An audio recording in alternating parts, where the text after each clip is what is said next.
Welcome to the Trading Sliders Podcast. Here we go, episode number 64 of the Trading Sliders Podcast. How's everybody doing out there? I'm Bobby Puckett. Here with me in studio is Kurt the Flash Bennett. What's going on, Flash? Not much, Bobby. Just trying to keep the heat on around here. Well, we're in front of the fireplace, so if you hear any background noise, there's a fire being stoked, so to speak. But hey, I'm getting better at eliminating a lot of the background noise. Oh yeah. Some of that stuff at Gateway that like Tyler Carpenter's interview last week. Yeah. I didn't think there's no way we were going to get it out. It was actually okay. Yeah, it sounded pretty good. So it was actually all right.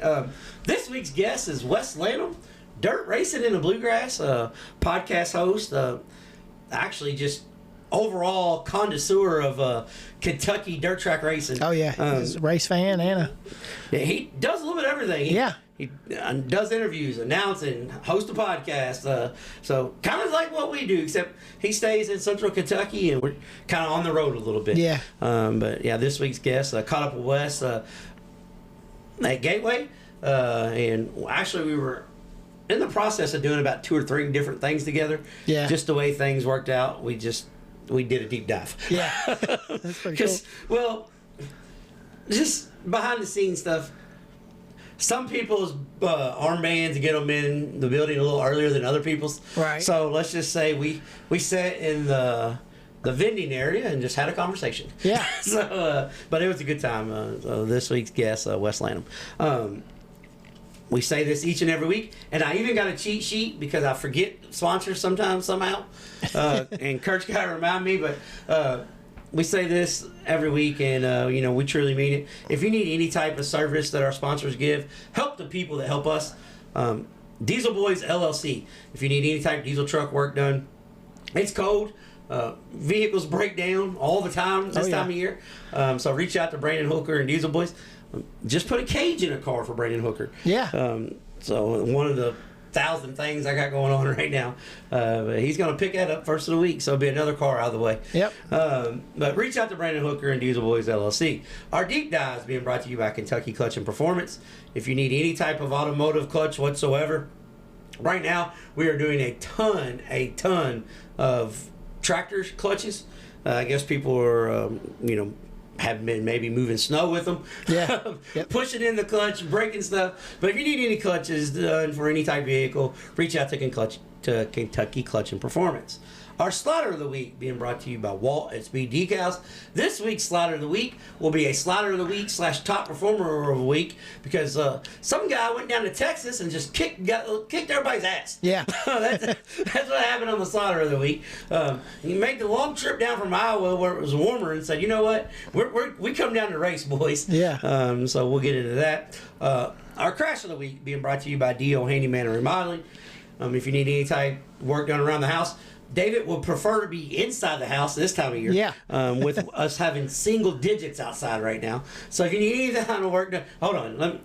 David didn't say this, but I'm going to say this for him. Yeah. He don't want to mess with no busted pipes right now. Yeah. Any kind of work inside the house that does not involve fixing any plumbing. Yeah. Reach out to David at D.O. Handyman Remodeling, 812-989-5002.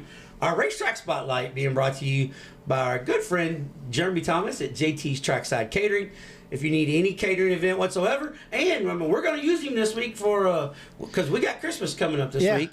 Celebrate a little early, so when he listens to this Monday night, he's going to be like, "Oh damn, okay, what's your order?" Because I didn't tell him yet. We haven't either. So, but reach out to Jeremy Thomas at JT's Trackside Catering.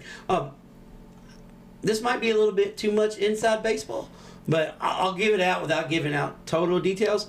But Jeremy has got 2 or 3 major opportunities to do some catering at some major race events. Oh yeah. So happy for him, branching out and doing a lot of big things in the dirt world. Yeah.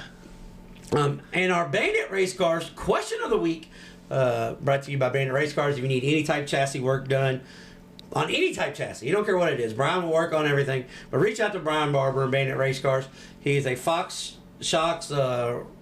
He's, I guess, builder. Yeah. I don't know what they representation. Yeah. I don't know all those fancy words, but he builds Fox shocks in the house, and he can do it for street stocks, late models, modified sprint cars. So if you're listening to this, and we know you're listening from all over, we're about ready to talk that. Yeah. But if you're listening to this and you need any type of shock work done, reach out to Bandit Race Cars for that.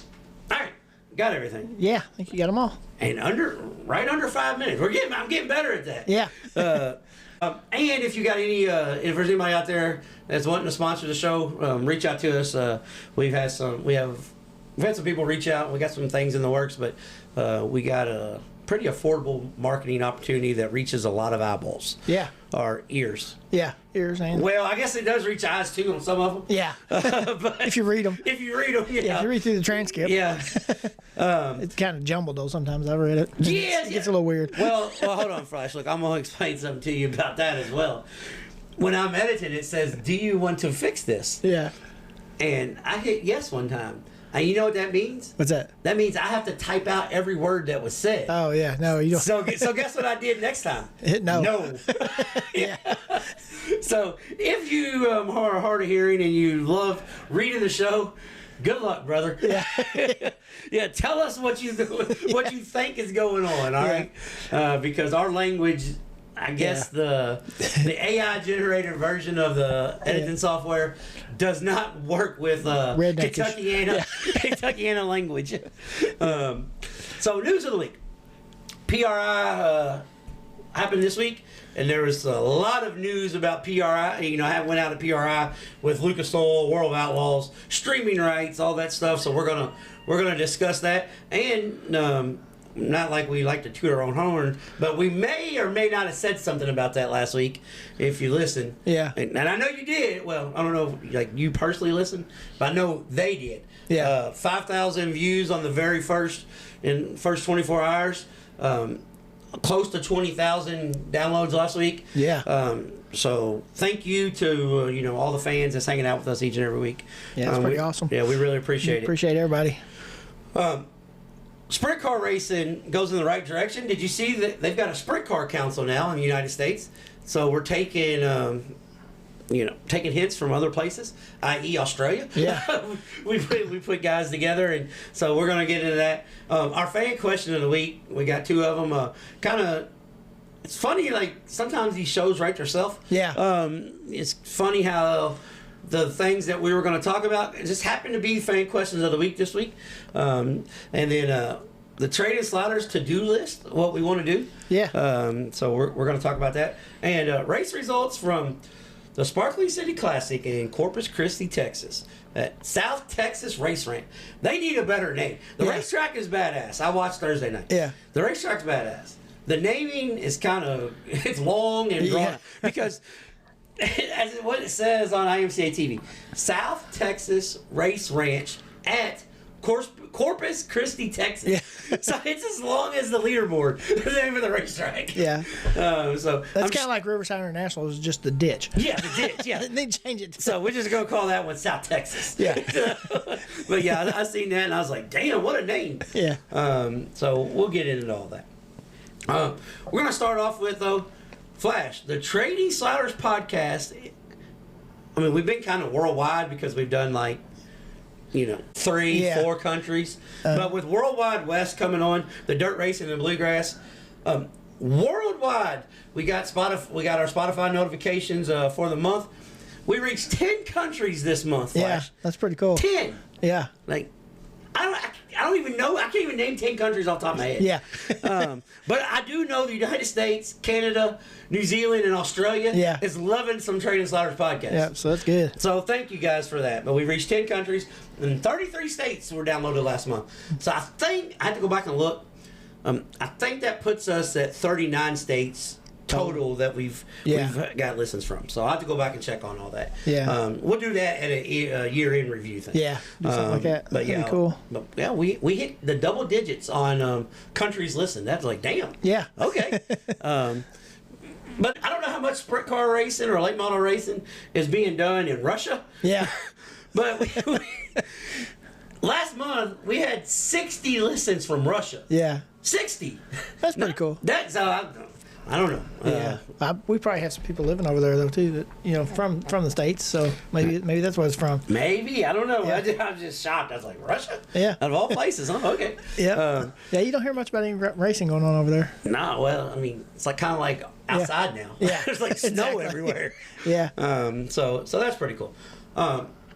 So the PRI show flashed, and before the PRI show even opened up, Lucas Oil and Flo made their big announcement that I see some people saying this is the worst kept secret in racing, but was it really? Because they just announced last year that they signed a multi-year deal, partnership with Flo, but Lucas was staying on as the owner. Right. So I don't really know. I think people were kind of just saying, yeah, that's going to happen. But when it actually does happen, you got to think of not really the fallout, but how it affects everything else. Right. So Flo Racing purchases Lucas Oil Late Model Series. Flo Racing is in partnerships / owns the High Limit Series.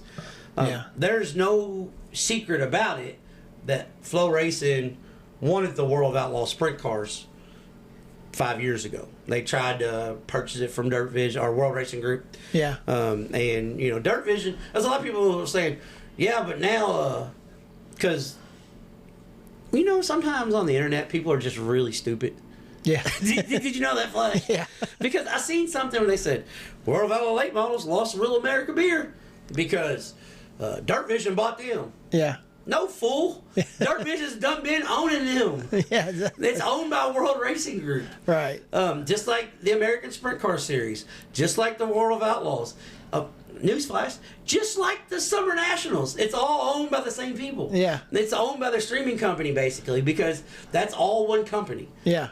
So no, they didn't try to ante up and match Flo. No. Technically, Flo's trying to do what they do, because Flo didn't want to lose the Lucas Oil Series. They didn't want to. They're not going to lose High Limit. I mean, they started it, but they don't want to lose other avenues to Dirt Vision. Right.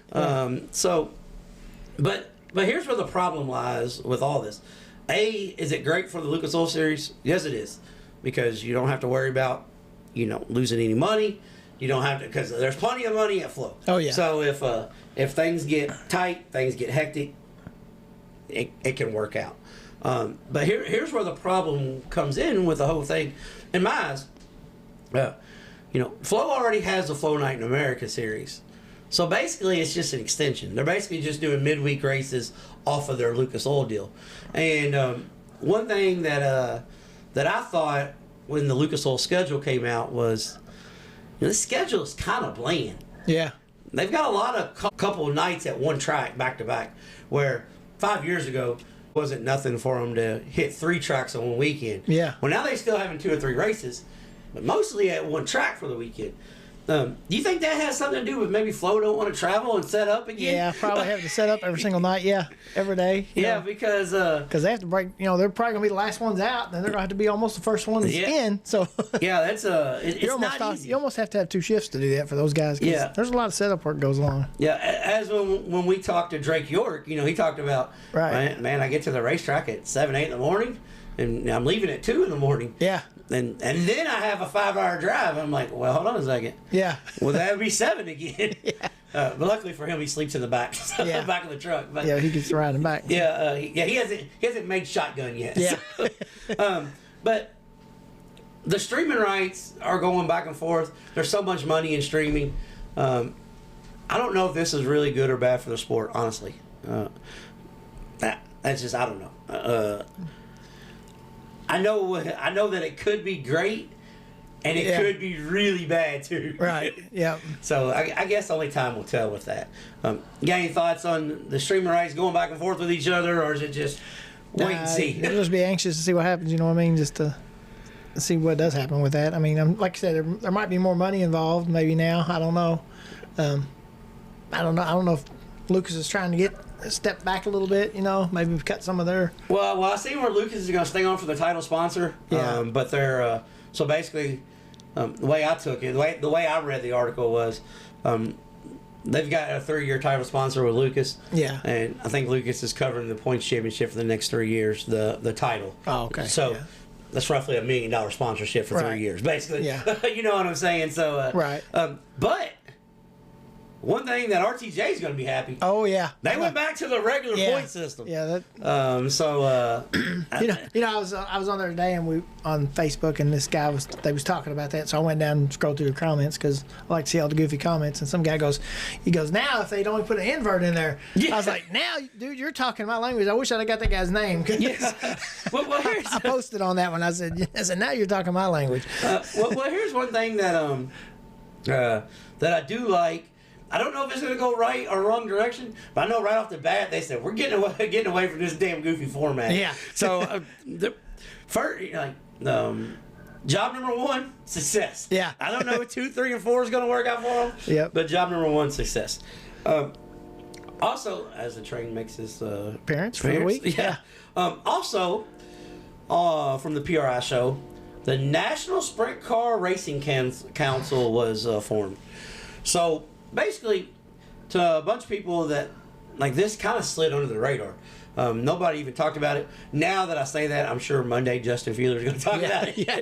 It's gonna be making its rounds this week. Right. But with all the Flo purchasing and the World of Outlaws not having their Real American Beer sponsor, there's a lot of stuff being talked about that people just kind of glossed over this. So what we're going to do here in the United States is what's been going on in Australia.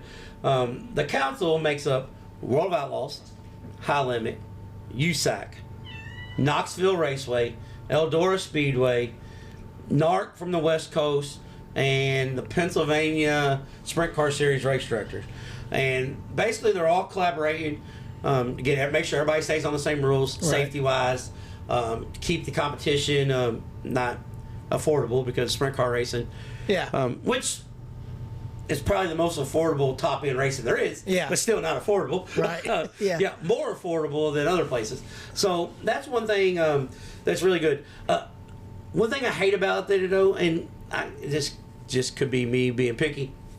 One thing that I hate about this is they didn't include anybody from Power Eye or IMCA, the Race Saver stuff. So they're kind of leaving out the grassroots. Yeah. Well, when they say, well, they have Knoxville Raceway and Pennsylvania series, well, that's not grassroots. Those guys race on they're not high limit World Outlaw budgets. Yeah. That's not grassroots racing. So with all those teams being on a higher budget, they kind of left the grassroots racer out. Right. But overall, though, I think we're going in the right direction. Yeah. Get everybody on the same rules meeting. Maybe we'll get rid of U tires in the infield. Yeah. Maybe. I don't know. I don't know. I was talking to, I was just looking at a post from Dustin Petro the other night, and he was talking about, I've been watching all these videos from like 1980s or 90s and stuff. He said, there's no U tires there, and it didn't cause a problem at all. No. Well, here's the thing. And so we got a sprint car council here. I think that's pretty cool. Yeah. It's something that we need. We also, the late model world kind of did it with the unified body rule. So the World of Outlaws and UMP and now I guess Flo, Lucas Oil, they all kind of work together anyways. I don't know how much is really coming out of it. But we need a unified, modified rule. Yeah. And get all these people on the same page. Yeah. I think guys can travel wherever they want to then. Coming from, a couple guys that work in the modified industry, because this week my phone has been blowing up. What are you guys doing about the rules? I'm like, well, guys, just chill, because UMP's making them revise rules. Well, we need to know what the rules are. Well, we're not UMP. Well, what do you want me to tell you? You want me to tell you something and piss you off? Yeah. And speaking of that, hold on, this is totally off subject. Yeah. But, listen, guys. I'm putting a body on a race car now for Sportstrom Speedway, okay? Yeah. And they were redoing the sportsman rules. I'm putting on a sportsman body. So, a guy called me a few weeks ago about this job, and I said, hey, being in touch with the local area. Yeah. Hey, you might want to wait on that because they're putting on this. So, said guy messages Mike Gibson and the rules committee. Hey, what's the rules? I'm putting a body on, blah, blah, blah. Well, Mike gets back to him, tells him what the rules are going to be so he can get started on his body. But I've seen posts where guys are calling out racetracks. Hey, your rules aren't out yet. Yeah. Well, guess what? No shit. It's not even the first of the year yet. Yeah. I don't care if you got to add 20 pounds of weight. You can do that at the damn racetrack. Yeah. Chill. I mean, guys, let's get through the holidays before we worry about the rules, okay? Yeah. Now, I get it. The guys that are racing in Florida in January, they kind of do need to know early. And Yeah. I'm all for letting the guys know early. Yeah. But if a racetrack was just purchased, Salem Speedway, you don't need to call them out every 30 seconds about the rules, okay? Yeah. They're going to get to them. And I don't even know the guys at Salem. And, Yeah. you know, quite frankly, I think Salem Speedway is a dying cause, just on the outside Yeah. looking in. But with that being said, at least give the guy an opportunity to get his shit together. Yeah. Before you start pounding him. Yeah, I think with what they're trying to run up there is just getting out of hand so bad that it's going to be hard to sustain. I mean, everybody wants to go because it's such a historic place. Yeah. But it's hard to keep a safe car there, and Well, you know. the thing is, here we're going to get off topic on this, but that's all right. We got plenty of time. Oh yeah, it's like zero this week anyway. So yeah, nobody's gonna. Yeah. They're gonna want to hang out, and listen to us anyway. Yeah. So here's the problem with not only Salem Speedway. Because it's gonna sound like I'm harping on Salem. I'm not. Yeah. No. There's plenty of race. No, I'd love to see that place succeed. That's one of my favorite racetracks to run on asphalt. We've been to plenty of racetracks in the South that the touring division does good that comes in. Yeah. Everything else does not. Right. With that being said, guess what keeps them alive? The touring division. Right. Now, I know they're bringing in the new IHRA Street stock. late model stock deal. Yep. They've had a couple late model races, but forever, Salem Speedway was a Sunday afternoon touring special race. Yeah. USAC, which I know USAC, the Silver Crown cars don't really draw there now. It's because the track's so rough. You know, they knock holes in oil pans. Yeah. But forever, it was a Sunday afternoon, Yep. a USAC, Kendall, Indiana late model series, a Ken 10 late model, an all-pro race, an ARCA race, and then guess what the undercard was? The support division. Street stocks, super stocks, and which would now be the Great American stocks and the Fords. Right. Yeah. But the problem with your with the racetrack is there's no draw. Yeah. No, this is going to sound terrible, and I hate that I'm going to say it this way, but people don't come to watch street stocks. No. They don't come to watch Crown Vics. It don't matter if you When they went to watch street stocks, it's because they was starting 100 street stocks in the Halloween 200. Yeah. and I know the times have changed. I get that. When people say, yeah, but the times have changed, you know, this is what it is now. Well, guess what? A lot of times you got to change with the times. Yeah. So the times change, I don't know, maybe cut the track down to 3/8 of a mile. Yeah. Make it a little affordable. Or maybe cut it down to 3/8 of a mile and haul in dirt.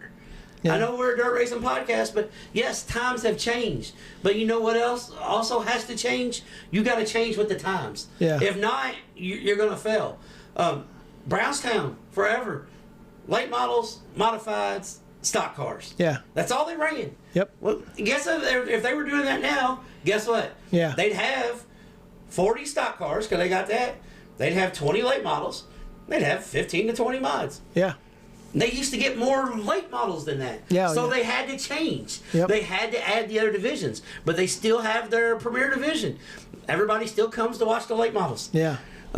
You have to progress with the racetrack. I think the Sundays is hurts it worse than anything. I mean, like all the guys that used to race could go up there on Sunday after they was done racing for the weekend. You know.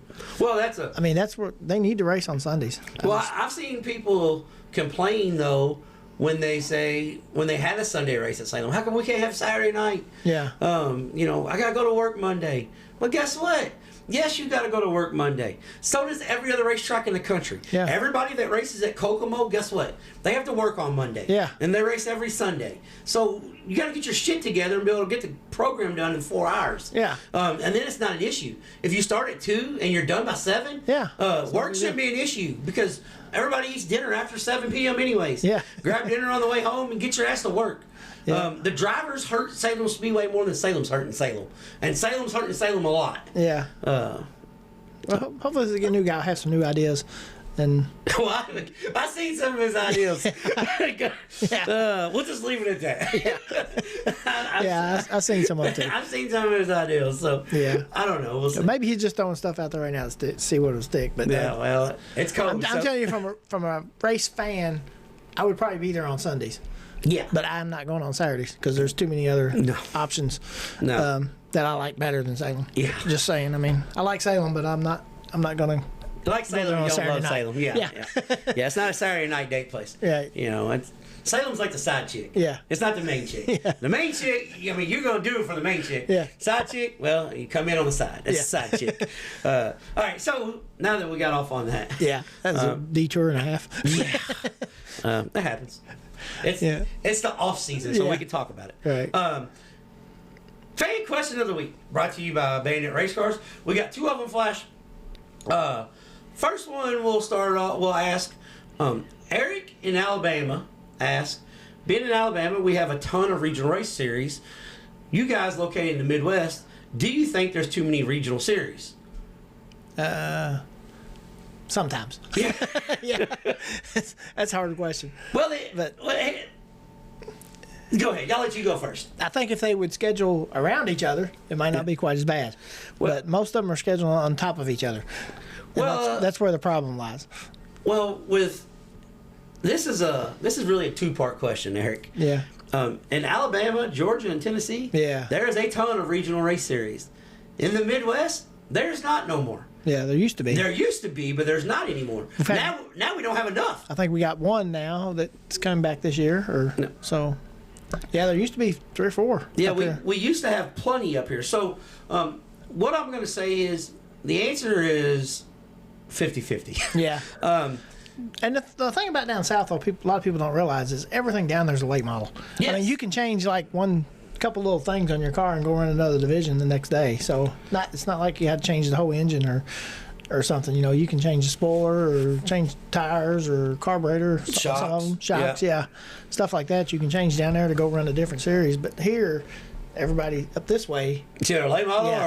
or super or crate. Super There's no crate. That's in-between. it. There's nothing. You know, there's no limited. There's no sportsman late model. There's no 602 late model. No. I mean, there's none of that. We have either. Well, we do have 602s over in Owensboro now, but I don't know how many they're getting. I think they've done pretty good, but Yeah, they're going in the right direction. Yeah. They started with a very little, and now they're at medium. they actually did let the 604s run a restrictor, Yeah. so they could run with the 602s. So I thought that was pretty cool. Them trying that.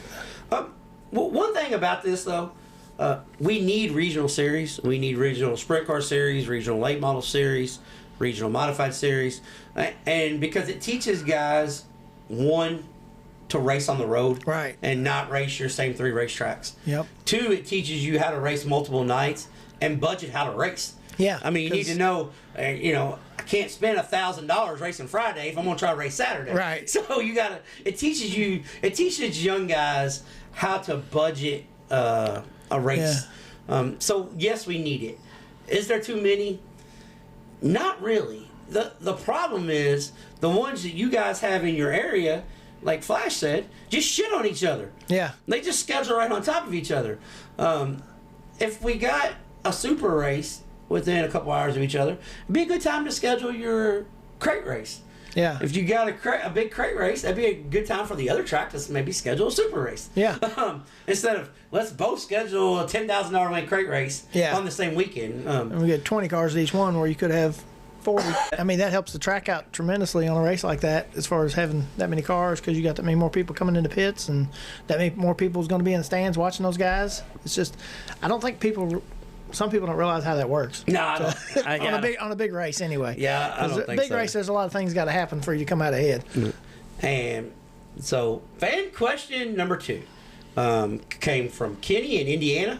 And Kenny sent us this via Spotify, which you guys don't have to direct message the page or myself or Kurt. You can send it the same way Kenny did in the comment section or whatever on Spotify. But Kenny said he wants to know, with us doing our podcast, do we listen to any other podcast?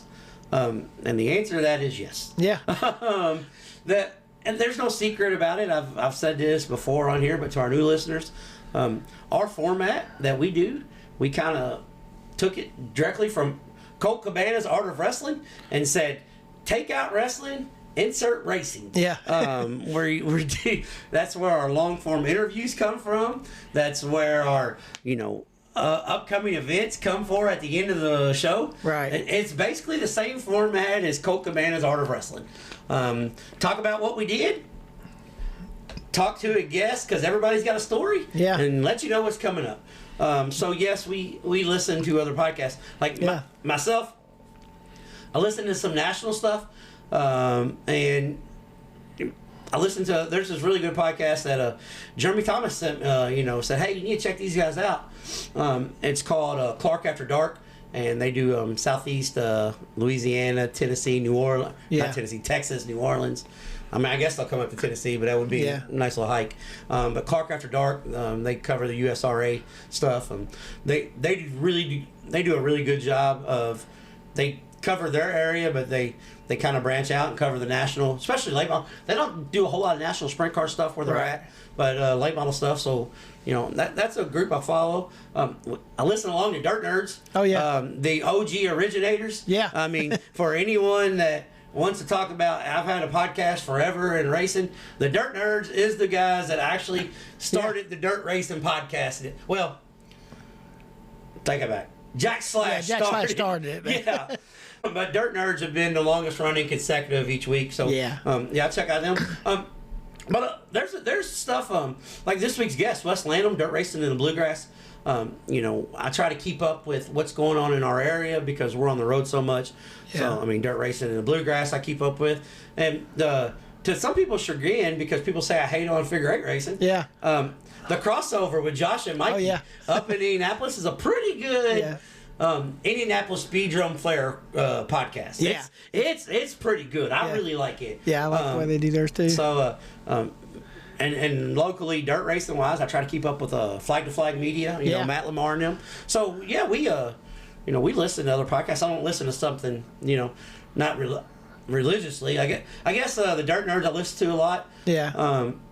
But this is gonna probably come as a surprise to you guys, but the podcast that I listen to the most when I'm not doing our stuff is Jim Cornette's The Drive Through. Oh yeah. So I listen to a wrestling podcast, just to try to keep up with what's going on over in the wrestling world, because Jim Cornette shits on everybody. So I can just listen to 20 minutes of him, and I can find out what was going on, because don't really have time to watch wrestling anymore. So I guess that's it. Is there anything you listen to, Flash, that? Nah, just like I said, Dirt Nerds and crossovers. Sometimes we listen to that when we're going to do a podcast. So it's kind of cool, and those guys are pretty fun to listen to. Nah, really, that's about only ones I listen to a whole lot. I really never listened to any until we started doing one. Yeah. So then I started listening to some other guys, just to see how it's going. Yeah, that's we listen to other podcasts. I'll be honest, I probably listen to every type racing podcast you can, local, national. I've listened to them. Yeah. I watch Kenny Walsh things every day. And we listen to a little bit of everything, because. Yeah, Coffee with Kenny. Oh, and Dirt Tracker Daily. I watch it daily. Yeah, I watch it every day too. I just watching that before I came over here today. Yeah. So I watch it daily. So there's other, there's other stuff. But like I said, the dirt racing and the bluegrass is how I try to keep up with Central Kentucky, and even in Southern Indiana. I try to listen to the Wild Will Throwdown occasionally. Yeah. Just depends on what's going on out there. We'll try to figure it out. So but no. The answer is yes, we listen to other, but every week, no. Yeah. Sometimes we just don't have time. Yeah, it's a lot of times when we're going to do an interview, we will put on, Kurt and I will put on somebody else's podcast, not to critique, but hell, try to steal an idea. Yeah, just see what's going on. If somebody's doing something like, hey, we like that, we don't have an ego enough to say we'll steal it. Yeah. We'll try to put a spin on it and make it our own. Yeah. I.e. the fan question of the week. That actually came from Jim Cornette. They send emails into him every week. So, and we were getting so many of them. Hell, we can do that. That is a good way, though, to get your audience involved with you a little bit. You know what I'm saying? I think that's kind of cool, really. I think it's one of the cooler things we're doing. And they're going to hear what we think, but they might not like it. Yeah, that is the problem about asking the fan question of the week. Yeah. You just might. Yeah. You're like, damn, what an asshole. Yeah. And I'm just gonna let you in on a little secret. The Salem talk we just had. Yeah. I had a couple questions on it, and it wasn't the fan question of the week. Yeah. But when we went down that route, I just figured that Matt from New Albany, that was your question. That was your answer. Yeah. That was. Yeah. Will Salem Seaway ever be what it was? Yeah. No, it's not. So. Well, like I said, times have changed too, and it's just it's a different thing now. So basically, we had 3 fan questions. Yeah. All right, Flash. We told everybody we're going to give them our to-do list, what we want to do. Yeah. And this is coming from guys that have been to the World 100. Oh, yeah. Thanks, by the way, for letting me know he's going to do this, so I could be prepared. I told you. I told you last week. I'll just wing it, man. Yeah, I told you last week. Well, we pretty much think the same anyway. I've got us covered. Yeah, I've got us covered. We pretty much think the same anyway. So. Flash didn't pay attention to the show last week. Yeah. I had 3 people that said, I'm waiting for this. I mean, you sat in when we did it. So this is coming from people that's been to the World 100. We've been to the Dream. We've been to the Kings Royal. We've been to the IMCA Super Nationals. Yeah. We've been to the Chili Bowl. We've been to the Kokomo Smackdown. Been to the Dirt Track World Championship. Seen all of Indiana Sprint Week at some portion.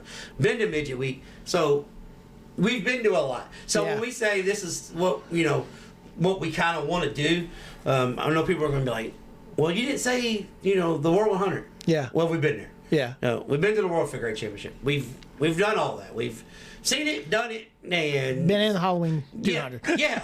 I've been under it. Yes, I said I left the clip in the freaking wall. They bring a torch out to get me. Yeah. They loaded mine with a backhoe. So. We were a part of those multiple red flags. Yeah. But yes, so we've done a lot. There's a couple things that I want to do just as a race fan. I want to do USAC's West Coast Swing once. Yeah. And that, not just because, honestly, I prefer sprint cars over midgets, and that's a midget deal, but they got like 5 or 6 badass racetracks that at a time of year that I want to go do. Yeah. That's not a whole lot going on around here. So that's one thing. Never been to Knoxville Raceway. Yeah, I haven't either. So I want to go to the Nationals. I don't care if it's the 360, the 410, the Lucas Oil late models, which I think Knoxville's like Williams Grove. I've been to Williams Grove, so I think we got to watch a sprint car race because the late models usually don't race as good as the sprint cars there. Yep. But this past year, the late models raced pretty good there. Uh-huh. So that's something I want to do. And I want to do the Tulsa Shootout one time. Yeah. Because there's 9,970 cars. Right. And also, you got Millbridge on there? Well, that's where I'm going. We got tracks. Okay. Cool. Couple tracks, and this is where the So I decided this. I'm gonna write down 3 racetracks that I haven't been to that I really want to go. Well, 3 turned into 4, which was going to turn into about 20, and I said, all right, no, I'm stopping this. Yeah. So here's 3/4 racetracks that I really want to go. Yeah. And me and Kurt will talk about this together. So first one is Millbridge. Oh yeah. Millbridge is on the bucket list. Oh yeah. It is on the bucket list, and here I go. I'm gonna I'm gonna get on. So I want to go to Millbridge. Okay. Yeah. Right. Did you see Marshalltown, Iowa's new shirt? No, I haven't. Bucket list racetrack shirt. Oh, That's what it says on the back. I've been to Marshalltown. Yeah, I haven't been to Marshalltown. You need to go. Yeah, that place is awesome. I got it rained out on the way to Marshalltown. Yeah.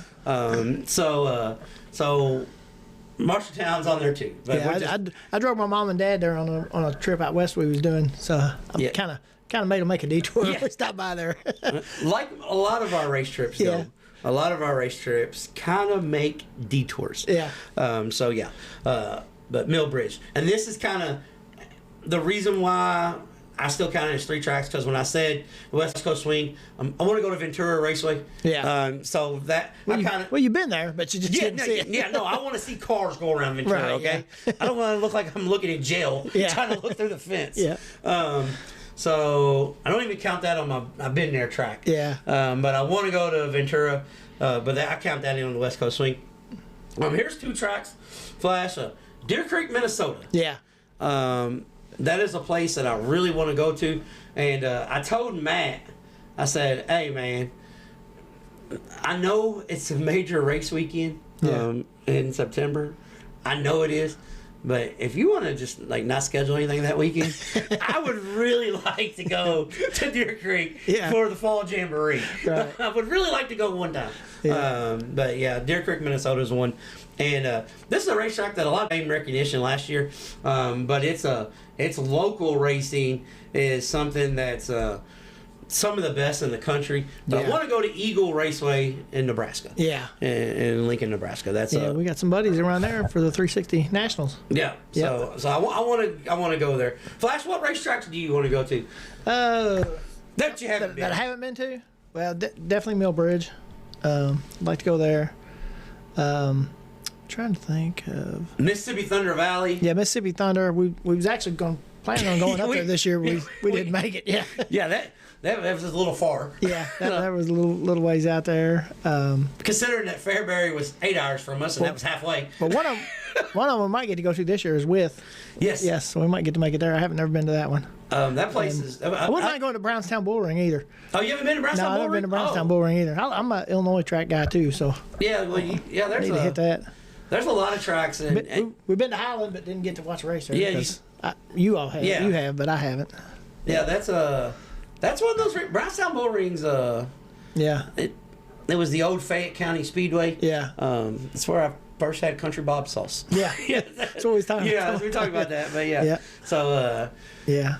That's is there any major events that you haven't done that you want to do? Like, you've done Speed Weeks before, haven't you? Done Florida? Yeah. I'm like you. I'd like to go to Knoxville. Yeah. That place would be cool. Either I wouldn't care if to go for the late models or the sprints. It doesn't matter to me. I'm okay for it. A regular Saturday night show. Everybody talks about how horrible the racing is there with late models, but every race I've seen from there with late models has been pretty darn good. Last year it was pretty good. Year before it was pretty. It was a little rough, but it happens everywhere. Last year we had a lot of rain down there, so it kind of helped. Mother Nature helped out a little with that, I think. So, yeah. So there's a few things that I just. I never did get to go to Tampa down there at East Bay. Yeah, I never made East Bay. Remember we was going and it got rained out. Yeah. Big time the very last race. Yeah. Big time fell on you, Flash. And now my aunt's got a house 40 miles from there. I could just went down there and stayed and drove back and forth every day. And I mean, could have did the whole Winter Nationals. Why couldn't you do this 10 years ago? Yeah. We'd have a place to stay and everything. Yeah, East Bay. Man, the Clay by the Bay was a special racetrack. Yeah. And it had really good food too. Yeah. It's one of those places that I just wanted one of the strawberry shortcake things that everybody talked about all the time. Yeah, it was good. Yeah. Either on the biscuit or the cake. Yeah. I actually kind of preferred the biscuit. It was pretty. Oh, yeah. It don't sound good, but it's good. That sounds good. Anything strawberry like that sounds good to me. So that was it. We're gonna get a quick weekend race results because there was a race at South Texas Race Ranch on IMCA TV, and they ended up with 105 cars, 108 cars on Saturday, 105 cars on Friday, and 90 cars on Thursday. 3-day special. Mods, 1,000 to win on Thursday, 2,000 to win on Friday, 3,000 to win on Saturday. Man. Stock cars the same way. IMCA mods and stock cars. South Texas is a quarter mile. They say it's a quarter mile, but some bitch looks big. It looks bigger, doesn't it? It looks big on TV. Yeah. But I tell you what it was. It was an absolute payday for Drew Jansen. Thursday night, collected the mod win. Friday night, collected the mod win. Yeah.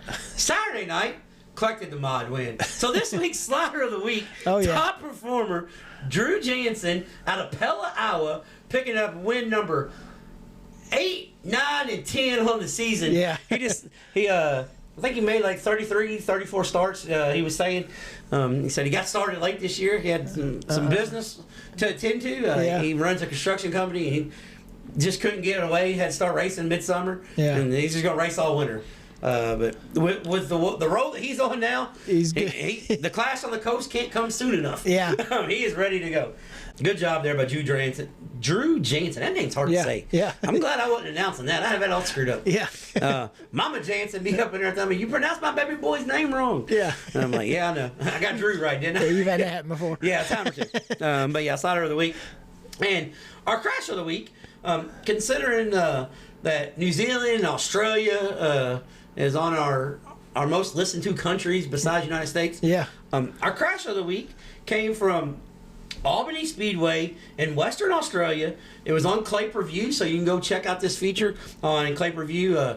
Just went up. It said 12 hours ago, but that was last night because of the time change. But Saturday night's feature there, round number 5 for the Toyota Sprint Car Series, and it was the first off, the feature was really good.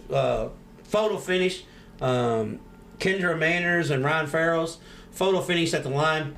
But that has nothing to do with the crash of the week, what we're going to talk about.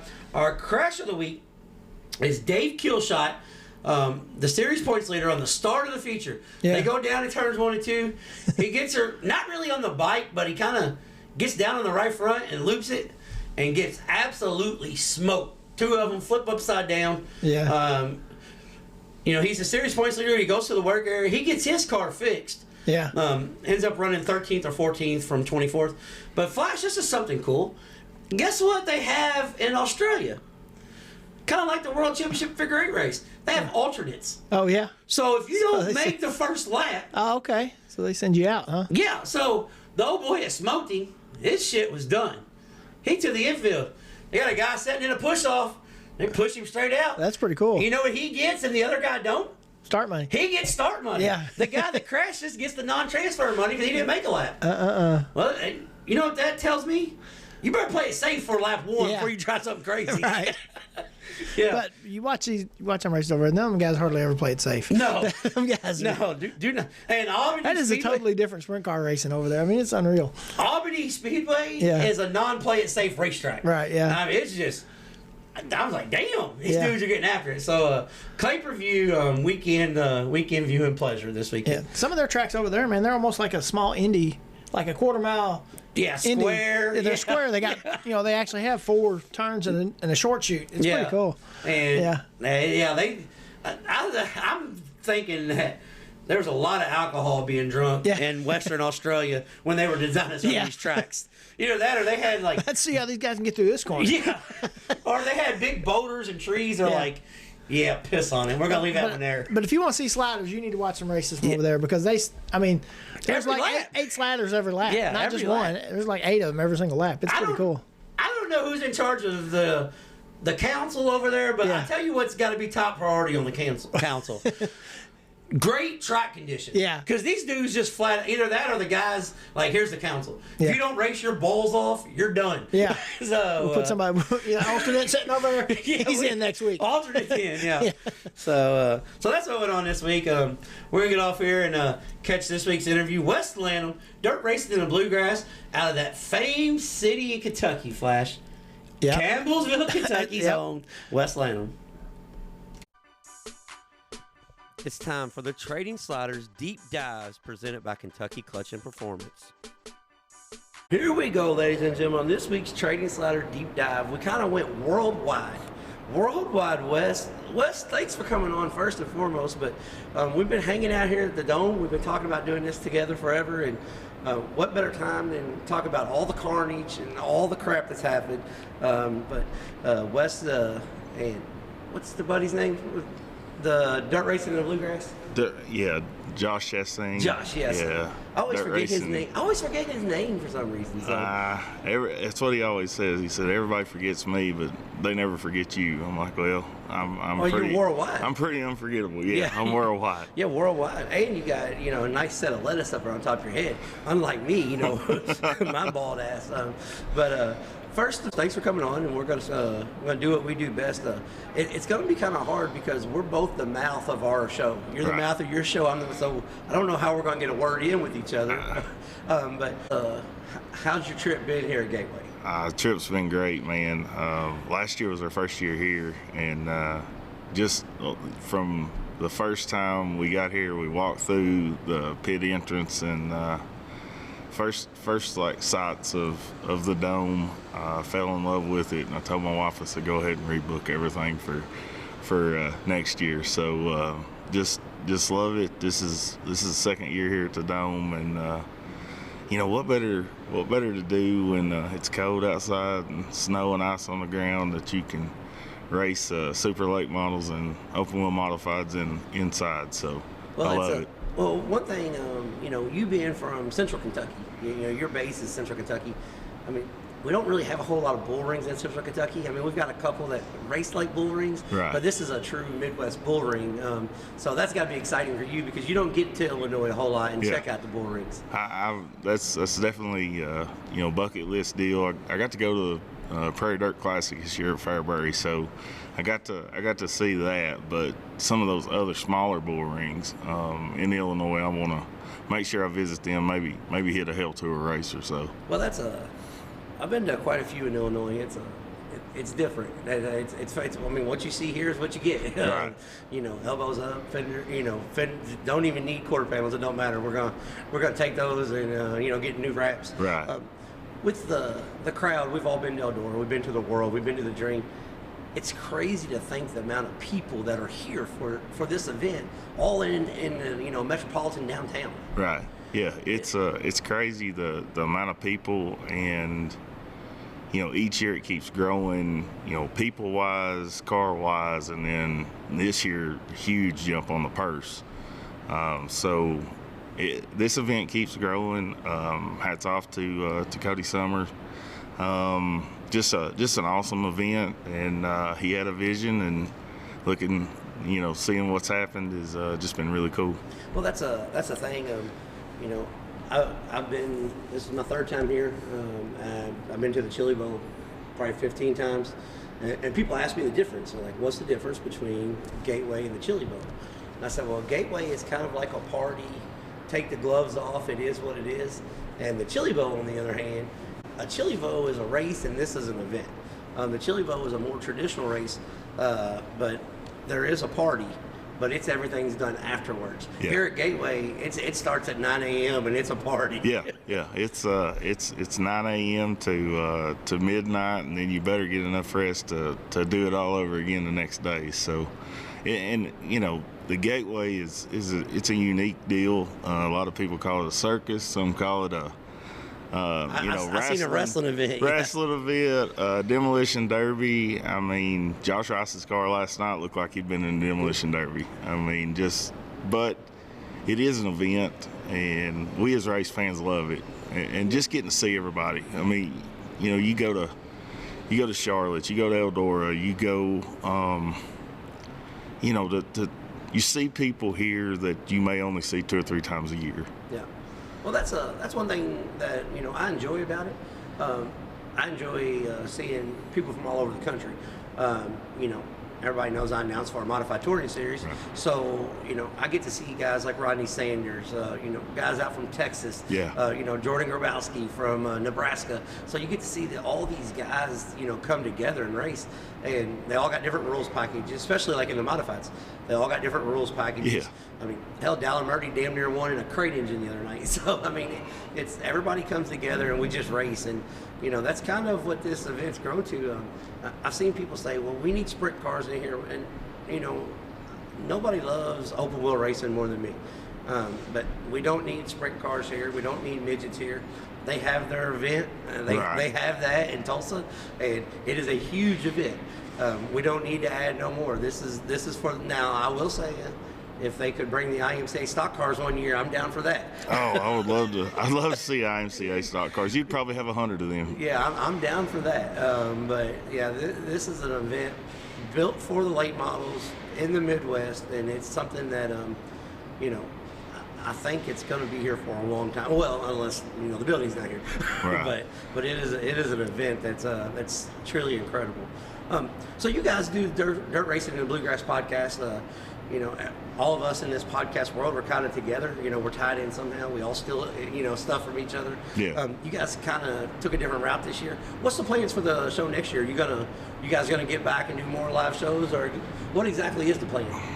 I don't really know. It's something I've definitely missed. It don't matter if I go to a local event this year or if I go to North South 100 at Florence or World 100 at Eldora. The amount of people that's come up to me and, hey, we missed the midweek podcast. We missed Dirt Racing and Bluegrass Live, and so it's something that we've built. And this year, due to circumstances with work and kids and Josh going back to college and just a lot of issues we just really didn't get to do like we wanted to, especially with the podcast, weekly and doing stuff from tracks. I still try to do support, when I'd go to races, share the stuff out, talk about the drivers, but it just wasn't as good this year as what I'd liked it to have been. So I'm hoping, more, we can kind of get back to that, a little more next year. Well, you're always welcome to come hang out with us if you want. Kurt and I, he had to stay home to work this week, so he didn't get to come down and play a little bit. But Kurt and I, we'll welcome you on. We don't care to have a 3-man crew if you ever want to come just hang out. Because it's humbling to me, because when we started this, we had no idea what we were doing. Yeah. I mean, nothing. Like our very first show, we recorded on a tablet, set it up on the middle of the table. Yeah. We had no idea what we were doing, and we got to the point where, like, the first 3 weeks, I just put it out on Monday, and then so the week number 4, I had something to do Sunday night, so Monday I'm like, all right, I'll put it out Tuesday, and we got messages like, hey, no show this week, and I'm like, yeah, no, there's a show. So now I realize it's got to be out every Monday morning. Like, has to. Yeah, I mean, it just has to. No matter what. That's like tomorrow on the way home. I'm going to be, editing some interviews that we got here. And my wife's going to be driving, so I'll be doing that on the way home because, it's got to be done Sunday night because Monday morning it's got to come out. So it's crazy and humbling to me. Just like you say, people will come up to you like, why would people want to listen to us bullshit? I know. And then there's like... But they love it. And the drivers love it too, because especially the guys that are not the podium finishers and they win every weekend, every other weekend, whether it's locally or nationally.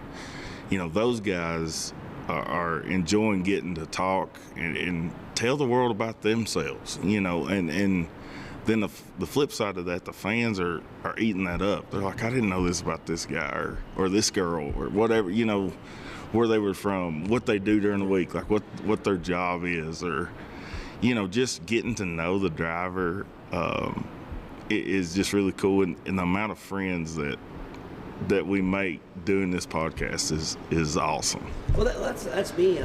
It's crazy because we've had World Outlaw champions, USAC national champions, and then had the kid that won his first ever sprint car race, and Dylan Baldwin. I mean, yeah. We try to cover everything, and my thing is everybody's got a story. Anybody can get on a show and just talk about somebody's rap or ask them why they started racing. We all started racing for the same reason. There's no sense, like, we want to know the story. Yeah. So that's my deal. I mean, it's shocking to me when I walk through and Bobby Pierce comes up and goes, hey, we need to get together again. Yeah. And like Charlie Medford tackles me, like, because I've known him ever since he was a baby. He's like, hey, we got to do another podcast because my mom was disappointed with me on the last one. She said I wasn't acting serious. I'm like, when do you act serious? Right. But yeah, to me, it's crazy how this small, we think it's huge because, like, I think this year I made 89 races this year. So my life. Okay, I'm at the racetrack 3 or 4 nights a week. I work on the podcast all week. I work on race cars during the week, and to me, this is the biggest thing. Like, there's nothing else. Yeah. But when you sit back and think, we're a small niche group. It's big, like you Worldwide West. I mean, it's worldwide, but we're in small little pockets. And to me, it's just fascinating that people are like, yeah, man, let's get together. And I'm sure you guys now, like, I have people reaching out to me. Like, at first, I'd send out messages and, not that they were being rude, but they, who the hell's this asshole? We're not, Right.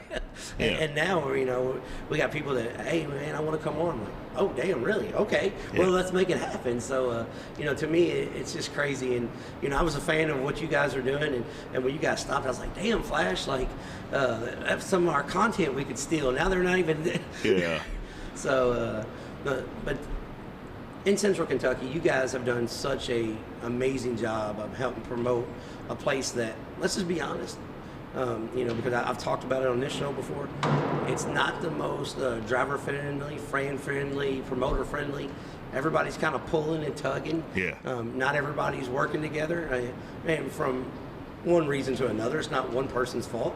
There's tire manufacturers involved. There's other series involved.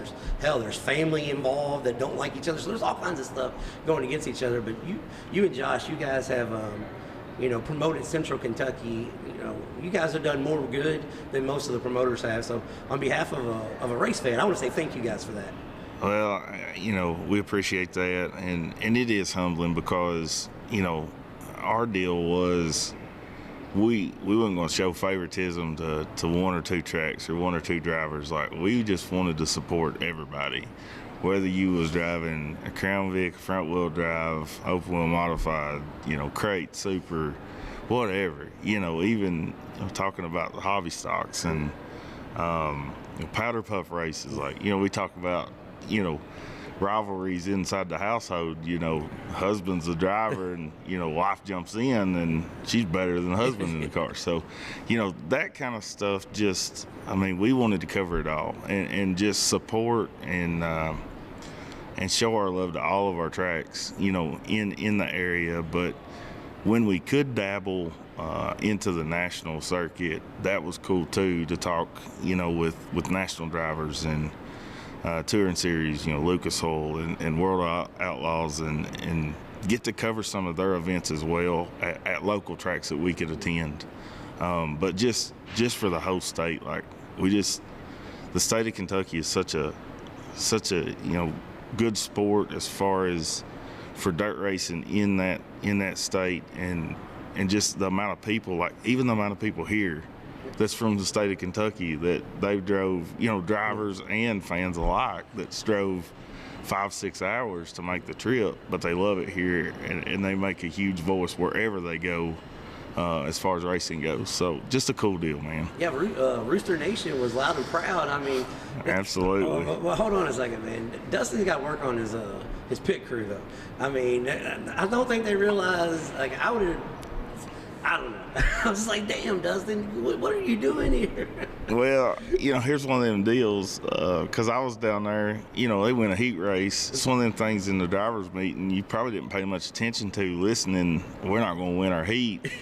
Damn if they didn't win the heat race, and now we got to do the pit challenge, and, are we ready for this? Yeah. And it was just cool, man, because they're running around there trying to get all their ducks in a row right before the challenge and the feature, and I was like, just calm down, you guys got this. And then so just Rooster Nation, man, Thunder Mountain Speedway, Dennis Barton, putting Dustin in that car, and man, he's put on a show, and we'll see what happens tonight. Yeah, Dustin is a guy that doesn't get a lot of credit, and I think we got quite a few guys in Central Kentucky that doesn't get a lot of credit because they don't travel as much as other regional guys. Right.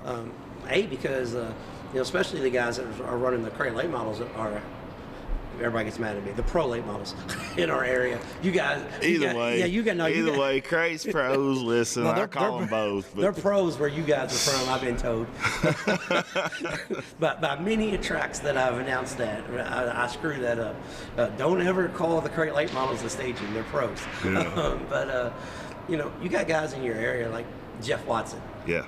JY. And I've said this before, and I'll say this until people, stop listening to the show. I don't know why Jeff Watson never got a shot with the guys in Campbellsville. There's a couple big car owners in Campbellsville, and I'm not saying the guys that they have now aren't deserving by any means, because they are. But there was years and years that there was a ever revolving door, and Jeff Watson should have got an opportunity. Yeah. There's guys. Like years ago, go back to old Battle Bluegrass days, Aaron Hatton, kid could flat out wheel a race car. Yeah. Josh McGuire. There were so many people in our state that never really got the opportunity. And when the Battle of Bluegrass went away, it was, that was one of those things where, that was their stage. Yeah. That was their deal. So, I kind of wish that the only negative about Central Kentucky racing is right now, we don't have that core group. Everybody kind of goes their own different way now. You know, when I was a kid, we all went to one place because we're going to see who the best is. Yeah. Now everybody kind of disperses and checks everybody's Facebook. Okay, he's running here, I'm going here. Yeah. But tell me about the Battle of Bluegrass days, because I know you're a big Super Late Model fan. Do you wish we had that back? I know we got part of it.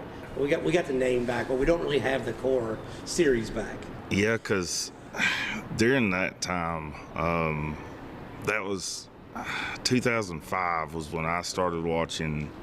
You know, I started watching dirt racing in 05 because I was a huge, you know, asphalt NASCAR racing guy, and so those years there, after I started watching, was huge. You had Battle of Bluegrass, and to look now at you had Kentucky drivers, but you also had really big name drivers that kind of come through and cut their teeth competing for those $3,000 win checks and just huge amounts of cars showing up.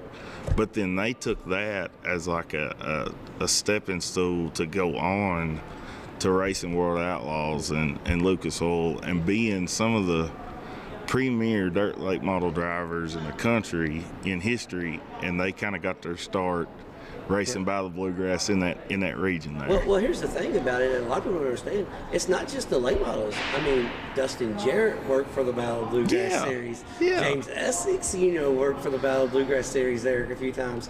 But I mean, you had, a young kid that decided he wasn't going to race modified no more. Now he's the old guy, Mike Marlar. I mean, you had so many guys. Mike Jewell come down. Don O'Neill. I mean, if they were at Bluegrass Speedway or Ponderosa Speedway and Don O'Neill rode in, you knew it was over. I mean, it was Darrell Lanigan. Yeah. There were so many guys, and we're just missing that. I don't know. And honestly, I think our pro / crate / 604, whatever you want to call them, we have that collection still. Linville's, he's running because we don't have super late model racing weekly. But you've got Dustin Linville, you got Smith, you got Watson. I mean, there's a bunch of guys in our area. Logan Walls. I mean, we have a bunch of guys that can do that, but we all need to get on the same page. We need to showcase what our state is about. And it's tough because there are so many different series now. Other than your big, touring series, there's a lot, and I just don't know, as much as we would like to see it, I don't think that Battle of the Bluegrass will ever be what it was years ago, because that was just a different era. You had a lot of guys that had cars, and the expense wasn't near as much as in today's time either. But going back to what you were saying earlier, I would love to have saw some of those drivers, like you mentioned, like Jay Watt, to get an opportunity with an open checkbook in a big race team, because the amount of knowledge, that cat's raced for 25 years. Yeah.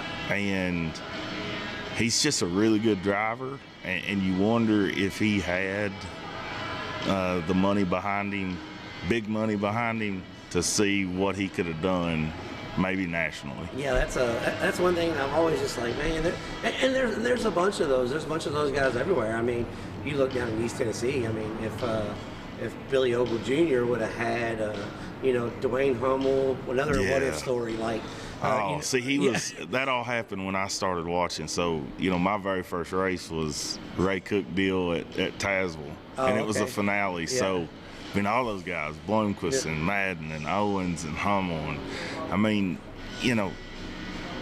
those guys were just Randy Weaver. Just that hooked me. That first night I watched at Tazewell. Well, I was hooked. I was done. Well, if your first race is at Tazewell, that's something totally different. That's a whole other world.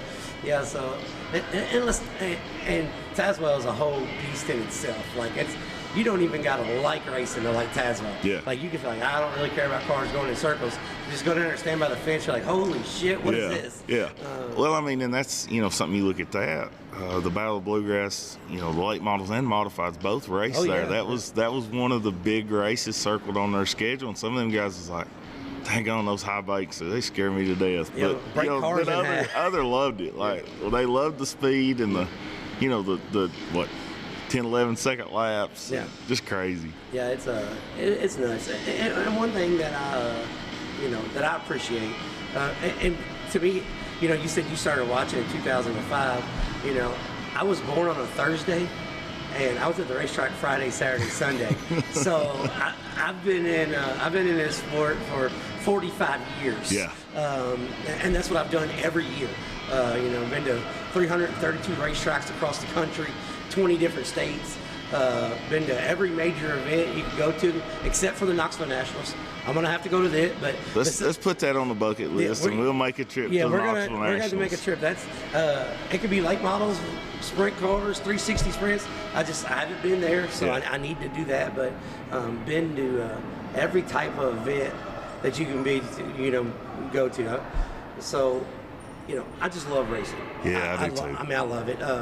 You know, I'm not the type person. Well, as I'm getting a little bit older, I may cut out on the last two features if it's 2 a.m. because I got a 3-hour drive home. Right. But as far as essentially just, you know, we're gonna, you know, when I go, I'm going. I'm gonna stay. Yeah. I'm gonna watch everything. I'm gonna talk to the guys, and you know, I work for so many racetracks now. You know, I can't tell you how many times I was at Rockcastle one night, and Dwayne was like, "Hey, you know, your guys' features first. Do you mind staying down the infield and interviewing the winners after that?" No, perfect. And you know, I try to give the front wheel drive guy as much time as, you know, the touring series guys. Absolutely. And because they're spending their hard-earned money, and a lot of times those guys actually love the sport more than the guys at the top end, because the guys at the top end are kind of jaded. Yeah. Because they've got sponsor dealings gone wrong. You know, they've cut sponsors out. Everybody's upset with each other. So it's one of those deals where they actually truly love the sport. And you know, so I always try to give everybody the same ample time and make sure everybody gets something out of it, because that's what our sport is about. Well, my thing is, I tell people, you know, you leave after the late model and the modified feature, and I understand that, especially if it's a long program, but you're missing some of the best racing in your front wheel drive class, your hobby stocks, your Crown Vics. You're missing some of the best racing, and those guys are putting on a heck of a show, and the stands aren't as full as it was to start the night. So, like, you know, my thoughts is, you want to get your money's worth, you need to stay for those last couple features, because those guys are racing their hearts out just as much as that late model show. So what's your plans for this year as far as the Worldwide West Tour? You got any bucket list things you want to do, or you got anything where you're just like, man, I don't know, I'm just going to enjoy my local Saturday night? I don't know. I really like to always try, and a lot depends on work and schedule with family and stuff, but I always try to make the races at Rockcastle, Lake Cumberland. I try to you know, even everything out. Got to give a shout out. Ponderosa's coming back. We had a great, you know, end of the season there. Last 3 races were really good. I actually got to announce the very last race there of the season, so that was a cool deal. Josh and I had announced a time or two together, but for me to actually be the sole announcer and to do that was really cool. No, and I was nervous, and you know, I was like, I don't want to screw up, and but I loved it, and it just to get asked to do that was awesome. But you know, gotta make sure that you know, get to those tracks, Richmond, Thunder Mountain. You know, those tracks are the home tracks right there close. But I still want to branch out. I always like to visit new tracks that I've never been to. So like this year, you know, Mud Lick, I've never been to Mud Lick. I want to make a trip there. 191, I've never been there. And you know, those tracks across the state that I've not been to, I really want to hit in 2026. Well, I want to give you a little advice on both of those tracks. I haven't been to Mud Lick since they redone it. Last time I was there, they didn't have a wall in the backstretch. I come underneath this guy. This old boy to the outside of me hit the oak tree in the middle of the backstretch. They had tree lines, no guardrail, no wall. I mean, this dude smoked the tree. So it's been 20 years since I've been to Mud Lake. I've seen pictures, I've seen videos. It's much improved. But 191 Speedway, I've only been there 5 times because they don't run special events a whole lot. But when I have been there 3 of the 5 times, it raced on the fence like a Midwest racetrack. Then I've seen videos where it's been around the bottom, but when it's got a cushion, it is badass. You were like, the 191 Speedway there is badass. Because it's kind of tight little bull ring type deal. So that, you know, when you say Midwest, everybody kind of thinks Iowa tracks, Illinois. Have you been to Raymond's Wartburg Speedway? No, I've never been. I've watched some video at Wartburg and how it's kind of down in that hole. Yeah. Well, that's the same way 191 is. Okay. It's the exact same way. So. I've never been there. Tell you another place I'd like to get back to that I'm happy that's open back up is 201. I've only watched one race there years and years ago, and it was an awesome show. Lucas was there. Lucas Oil was there, and also had a big modified show, and I think it was only 2 classes, but I gotta get back to 201. Yeah, I've been to every racetrack in the state of Kentucky and Indiana, most of them in Illinois, everyone in Tennessee. There were some places there. I haven't been to Hidden Hollow since they redid it. I went when it was Lucky 7. When it was Lucky 7. Yeah, when it was Lucky 7. Yeah, actually, I got one of those trophies up in my mom's attic. It says Lucky 7's Raceway on it. But there's some good racetracks in Kentucky. But I want to challenge you though this year. I'm giving you a challenge. I know how you feel about sprint cars. Okay, I'm challenging you to do a weekend double. Go to Bloomington Speedway on a Friday and Tri-State Speedway Hobside on a Saturday. It don't even have to be a national tour. I'm going to send you a couple of races that I promise you it'll change your mind. I promise you. I know you're a big late model guy, but that's just because you don't know no better. That's all you got in your area. Right. Well, you know, that's funny you say that because I'm not. And the only time that I watch sprints is when I go to the World Finals at Charlotte. That don't do it justice. I know it don't. I know it don't. And 9 times out of 10, no disrespect, but I'll sit there and I'm like, man, this is just not. I'm not interested, and I end up going to the pits and talking to my late model guys. Yeah, I know you're not, but I will. I'll take that challenge. I'm going to tell you. I'm going to tell you and your wife. Look, meet me up here at Louisville, and I'm going to take you to the races this weekend. And I promise you, we will change your mind. But appreciate you coming on. I probably need to get down to the tire trailer and make sure everything's all right. Man, before we gander off. But I appreciate the opportunity, and I love what you're doing. You're doing an excellent job, and I just so happy to be able to come on here and talk racing with you for about 30 minutes, and really enjoyed it. And yeah, I'll take you up on that challenge. We'll get together on the weekend. And we're gonna have to. Let's do it. Because Jackson Barber, Brian Barber's son, is the exact same way. And he came up to my house and stayed for a weekend. I took him racing. And he said, I never knew Bloomington Speedway was this bad. I said, I've been trying to tell you. He said, well, I came to a late model race here. I said, I try to tell you those taxi cabs are boring. But I promise you guys will have a good time. If you want to talk about boring racing, it's something that you got to see. So, but we appreciate you coming on, and like I said, we're gonna get off here and do what we do best. Go bingo and bullshit with somebody else. But let's do it. Worldwide Wes Lanham from dirt racing in the bluegrass, and we're sorry, Josh. We didn't forget you, but you was too busy out racing Crown Vics this year to come hang out with us. All right, Flash. That was Wes Lanham from dirt racing in the bluegrass. Caught up with Wes back at Gateway, and like I said, we had plans to do like some driver interviews and create content together. Right. Yeah. I was there to kind of do a job just a little bit. Yeah. And it was just time constraints, so we just sat down and had a bullshit session. Yeah. 2 dudes that just like talking racing. So, yep, that's pretty cool. But Wes, he's a good dude, and happy birthday, Wes. It was his birthday last week, Monday or Tuesday. Oh, yeah. So, yeah, if I would have paid attention, I probably would have put his out first for his birthday. And then, Yeah.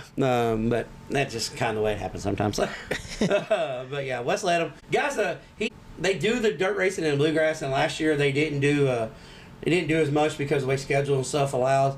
But we talked about Wes, and Wes is the guru of Central Kentucky, and he keeps up with everything in Central Kentucky. And one of our suggestions was we need to cover more local events. Right. Well, it's kind of hard for us to cover more local events when we're not at the local events. Because we don't like talking about something we didn't see. Yeah, if I didn't see it, I don't really want to talk about it a whole lot. First, we're not going to get on here and bullshit you about something that we have no idea what went on. Yeah. We're just not going to do that. Yeah. And there's so many other forms of podcasts that just give you the rundown off of the computer screen. Right. So there's plenty of that out there. But one thing that we may do. Wes has said something to me about this, and so I told him once our schedules come out and we decide where we're going to be and what we got to do, we're probably going to do a Central Kentucky race report. Yeah. So Wes will call in and we'll do 5 to 10 minutes of everything that went on at the local tracks in Central Kentucky because we can't be there. Right. So and it's kind of like the Around the Horn segment. I'm actually working on something with somebody in Indiana to do the same thing in Indiana. So we might do like 2 little 5-minute deals where they give a quick race recap of what went on. So because we're not there, so it's something that's kind of in the works. We'll see how it pans out. If it does pan out, if it don't, we just like to let everybody know what's going on. But Wes Lanham, man, appreciate you coming on. Just an all-around lover of dirt racing. Oh, yeah. So this week's upcoming events flash, we're going to start off with the Racetrack Spotlight brought to you by JT's Trackside Catering. If you need any catering event done, no event too big or too small, reach out to Jeremy Thomas and JT Trackside Catering. This week's Racetrack Spotlight is coming to you from the Southern Illinois Center. That's right, indoor season. Yep. The Junior Knepper 55 Power Ride National Midgets and Micro Sprints on the 6th mile indoor. Fumey as all fumes get out. Yeah. Very small building. But you know what happens in small buildings? Racing. Action. Yeah. Racing. Elbow, the slide jobs, banging off the cushion. But the Power Ride National Midgets, the Junior Knepper 55, this race at one time had 60 midgets. Yeah. Then one time it had 18. And now it's back on to the first time. Yeah. We got over 50 midgets pre-entered for the Junior Knepper race. So looking forward to that.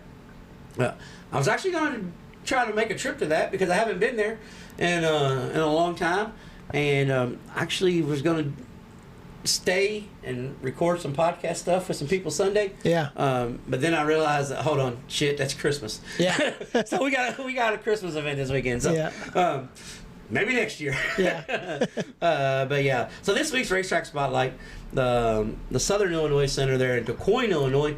If you're in the Louisville area and you want to check out some indoor racing this weekend, if you live in Louisville and you went to the indoor figure 8 racing, right, this is not it.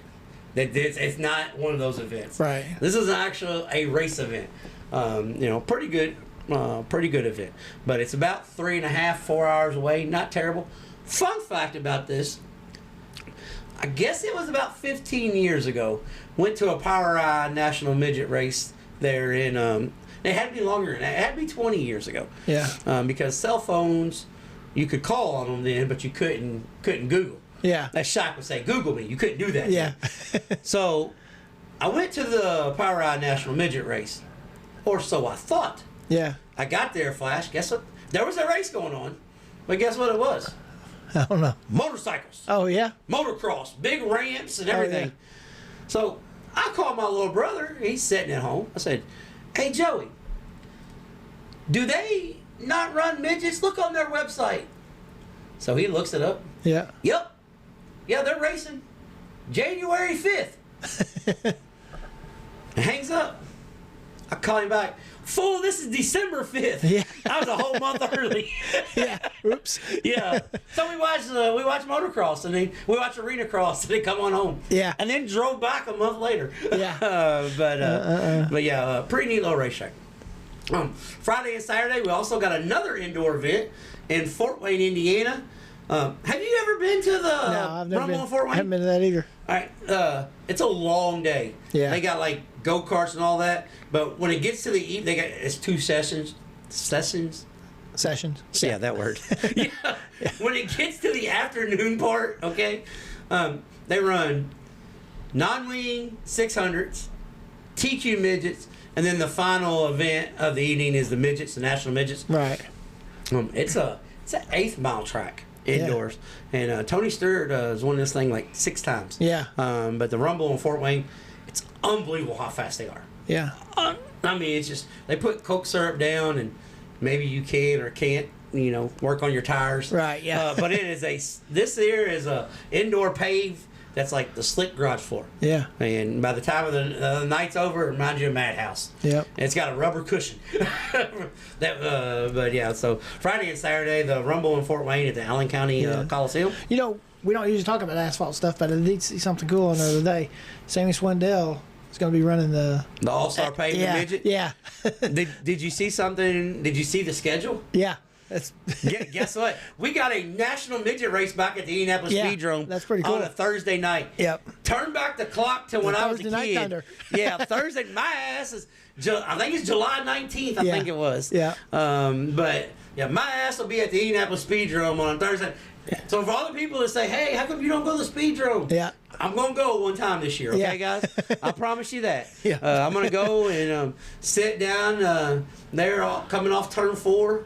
Or maybe going into turn 3, where I used to sit back in the day, and I'm gonna catch me some midgets there at the Speedrome. So yeah, that's gonna be pretty cool. yeah, hats off to the Speedrome for putting that on. I was gonna mention that, I didn't write it down, but yeah, hats off because I'm just gonna say that week's racetrack spotlight's probably gonna be the Speedrome. Yeah. And they're gonna be back at RP a bunch too, so that's cool. Yeah, they got like 3 or 4 events, 4 nights that they're going to run. Yeah, one of them practice day. Going to Anderson. Yeah. So in Plymouth. Yeah, so it's gonna be all right. Yeah. Hopefully we get 20 to 24. Yeah. But I know last year at IRP, I think they ended up with like 28. So it's a possible. That might be something our buddy Trey needs to check into. Yeah, well, I'm gonna message him and say, "Hey, bro. Yeah. If you need any help, no. Yeah. No, I want to go watch midgets. He's like putting motors and shit together right now.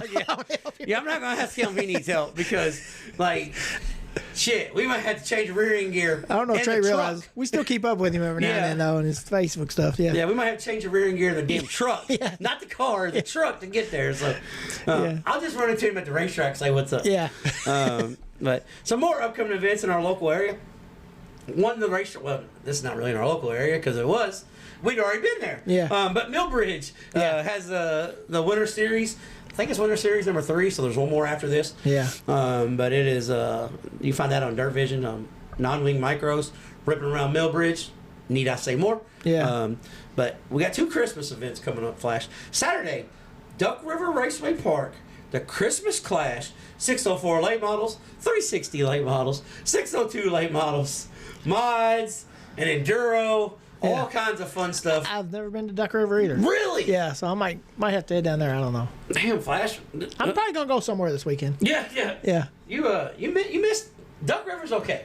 Yeah. Duck River's it's one of those places it races pretty good. And for you guys saying it might be too cold to go, I went out and fished all day yesterday on the Ohio River, so it wasn't that bad. Yeah, but it was like 12 yesterday. Yeah. But it was a little warmer yesterday. But like Duck River's south. It's in Tennessee in it's the gonna mountains. be at least 10 degrees warmer. Yeah, it would be at least 25. Yeah. At least. And then Saturday, the Santa Shootout, 2nd annual Santa Shootout. This is better off known as the Ice. Hold on. I gotta get ready for it's the Ice Bowl qualifier. Yeah. I gotta get ready, okay? Because we're weeks away from heading down there. Yeah. We're weeks away from the off season being over. Yeah. And we start all over again. But Talladega short track, the Santa Shootout, 604 late models, 602 late models, Talladega Sportsman late models, modifieds, all 4 of those divisions. Check this out, Flash. If you win this race, Yeah. You are guaranteed a starting spot in the Ice Bowl no matter what. Yeah. Which is badass because they get about 70 cars in each division for the Ice Bowl. So this will be a good one to win. So there'll be some cars there for that. So that's what's going on this week. Still plenty to get out and do. You got to travel a little bit, but hey, for the people that stay in your little area, you stay in your bubble. Yeah. The traveling is the funnest part of it. Yeah. Just getting there most of the time is more fun than the race. Yeah, you never know what you have to endure just to get there. We want to thank everybody. Here we go again in the show. Yeah. We want to thank everybody for listening. Last week's show, as we said in the opener, 5,000 downloads in less than 24 hours. It's pretty astonishing. That's pretty cool. Yeah, it's pretty astonishing. So, thank you guys for each and every week. Word of mouth is the best form of advertisement. Yeah. We're getting better. We're sharing our stuff a little bit more. Yeah. Please, if y'all can, yeah. subscribe. Yes. Hit the subscribe button. Whatever else you do, just please. It doesn't cost you anything, but it helps us out tremendously. And here's another thing. Yeah. You like when you set up. This is Inside Baseball. Yeah. So when you set up your stuff through Spotify or through YouTube, like it's got an alert email. Yeah. So we can send messages to the people that subscribe. I don't do that. We're not going to blow up your phone. Yeah, no, just subscribe to help our numbers. Right. So if you subscribe, i.e., we can probably make a little money off of this. Yeah. Because we have plenty of listens. Yeah. Plenty of downloads. We have an ungodly amount of watch hours. Yeah. So you guys are listening. Just hit the subscribe button, and then maybe we get some money back off of it. All right. Yeah. Help pay for fuel going down the damn road. Yeah. But yes. We appreciate that, and like I said, I know holidays are coming up. We're still gonna have shows. That's what we do. What better than listen to us bullshit about something when you're at grandma's and don't really want to talk to your damn cousins you don't like anyways. Yeah. just hang out with us. On the way down there, you can put your headphones on if everybody else in the car don't want to listen to it. And here's another thing. If you're riding with people that don't want to listen to us anyways, you need to find better people to ride with. Yeah. Yeah, because I think we're two pretty cool guys. So, you got anything else? No, I'm good. Just everybody have a good week. Until next time, we'll be trading sliders.